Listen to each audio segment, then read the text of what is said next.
Avvalambor hammaga assalomu alaykum. Ushbu videoda kursimiz haqida qisqacha ma'lumotni berib o'tmoqchiman. Kursimiz BIM texnologiyalar asosida suv ta'minoti va oqova suv tizimlarini loyihalash bo'yicha amaliy o'quv kursi hisoblanadi. Ya'ni biz Revit yordamida binoni ichki suv ta'minoti va oqova suv tizimlarini loyihalashni ko'rib o'tamiz.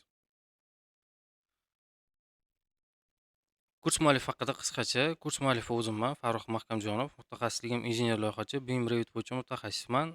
VK, OVIK va GS tizimlarini loyihalash va hujjatlashtirish bo'yicha o'z faoliyatimni olib boraman. 2009-yildan beri hozirgi vaqtgacha aynan shu sohadaman. Tajribam real obyektlar asosida suv ta'minoti va oqova suv tizimlarini loyihalash, isitish, shamollatish va konditsionerlash hamda TM tizimlarini modellash va hujjatlashtirish. Revitda Revit va BIM texnologiyalar orqali to'liq loyiha hujjatlarini tayyorlash, turli ko'lamdagi loyihalarda amaliy tajribaga egaman. Hop, bu kurs, ya'ni Revit haqidagi kursni boshlashdan oldin o'zi BIM nima degan tushunchaga aniqlik kiritib olishimiz kerak. Bu BIM Building Information Modeling, ya'ni binoning informatsion modeli. Bu bino va muhandislik tizimlarini loyihalashda qo'llaniladigan texnologiya bo'lib, unda obyekt yagona raqamli axborot modeli sifatida yaratiladi. BIM orqali model, tizmalar va spetsifikatsiyalar o'zaro bog'liq holda ishlaydi. BIM loyihalash jarayonida xatolarni kamaytiradi va turli tizimlar o'rtasida muvofiqlikni ta'minlaydi. Loyiha hujjatlarini tayyorlash va loyiha hujjatlarini tayyorlash jarayonini tez va samarali qiladi. Revit kabi BIM dasturlar orqali modeldan avtomatik ravishda tizmalar va videomislar olinadi. Bu muhandisga loyihani yaxlit holda nazorat qilish imkonini beradi. Qisqa qilib aytganda, BIM bu muhandisga kamroq xato, tezroq ish va ko'proq daromad olib keladigan texnologiya. Kursimiz kimlar uchun? Kursimiz talabalar va yangi loyihachilar, AutoCADdan Revitga o'tmoqchi bo'lgan muhandislar, VK bo'yicha asosiy va amaliy bilimlarni kuchaytirmoqchi bo'lgan mutaxassislar uchun, barcha turdagi VK loyihalari bilan ishlaydigan muhandislar uchun, professional darajada Revitda mustaqil loyihalashni o'rganishni xohlovchilar uchun hisoblanadi.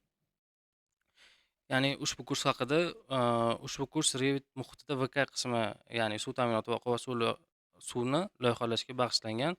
Kurs davomida o'quvchilar VK tizimlarini modellash, hisobga olish va to'liq loyiha hujjatlarini tayyorlash bo'yicha asosiy bilim va ko'nikmalarga ega bo'ladilar.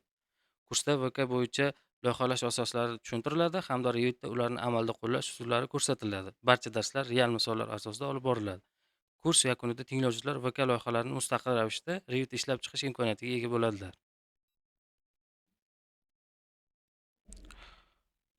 Hozir men, ya'ni kurs tugatib bo'lganimizdan keyin bizda qanaqa natija bo'ladi, shuni ko'rsatmoqchiman. Ya'ni kursimiz davomida qaysi loyihani qilamiz. Hop, kursimiz davomida biz administrativ korpus, ya'ni kichkina bir ofis binosini VK qismini loyihasini ko'rib o'tamiz. Mana qarshilarda tayyor loyiha, ya'ni bitgan holatda, umuman AutoCAD boshqa tizimlar ishlatilmagan, faqat Revit asnosida yaratilgan.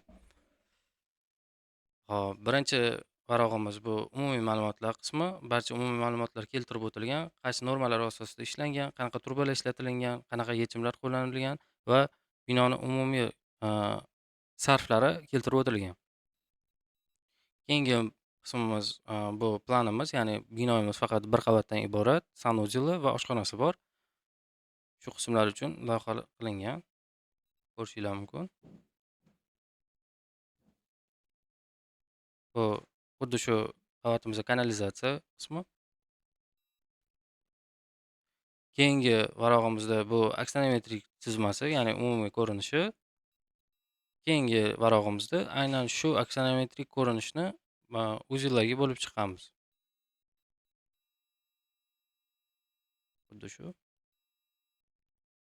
Keyingi varog'imiz kanalizatsiya tizimlaridan aksionometrik sxemasi. Ko'rib o'tishingiz mumkin. Bizda ikkita sxema berilgan.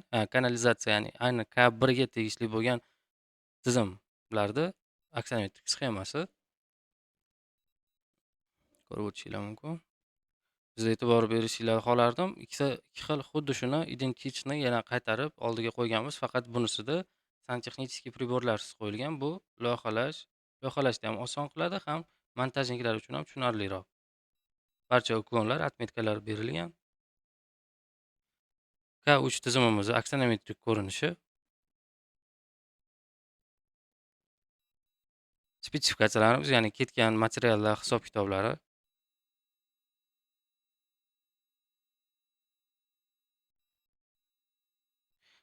Aynan shu bino loyihasini biz kursimiz davomida ko'rib o'tamiz. Hozircha shular. Agar video sizga foydali bo'lgan bo'lsa, layk bosib, kanalga obuna bo'lishni unutmang. Kurs haqidagi barcha ma'lumotlar, e'lonlar va materiallarni Telegram kanalimizda joylab boramiz. Video ostida yozilgan havola orqali kirib, kanalimizga a'zo bo'lishingiz mumkin. Agar savollaringiz bo'lsa, kommentariyaga yozib qoldiring. Ularga javob berishga albatta harakat qilamiz. E'tiboringiz uchun rahmat. Keyingi videoda ko'rishguncha